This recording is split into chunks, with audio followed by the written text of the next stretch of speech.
আচ্ছা, এটা কি সাবুর খিচুড়ি বলবো নাকি পোলাও? এতটাই ঝরঝরে হয়েছে খিচুড়ি বলতে কিন্তু ইচ্ছে করলো না। আর খিচুড়ি মানেই তো ডাল থাকে। তবে আমি যেহেতু এটা ডাল দিইনি, তাই এটাকে খিচুড়ি বলা কিন্তু একদমই চলে না। শ্রাবণ মাসের তৃতীয় সোমবার। আজ ভাবলাম দুপুরে সেদ্ধ ভাত না করে একটু অন্য কিছু বানাই। তাই সকালবেলায় 1 কাপ সাবু 1 কাপ জলে ভিজিয়ে রেখেছিলাম।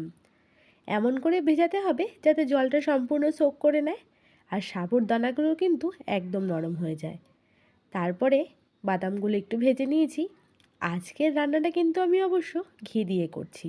ঘিয়ের মধ্যে জিরে, গ্রেট করা আদা, কারি পাতা আর কাঁচা লঙ্কা ফোড়ন দিয়ে সেদ্ধ করে টুকরো করে রাখা আলুগুলো লাল লাল করে ভেজে নিলাম। এরপর ওপর থেকে যে বাদামগুলো রোস্ট করে রেখেছিলাম সেগুলো দিয়ে দিলাম।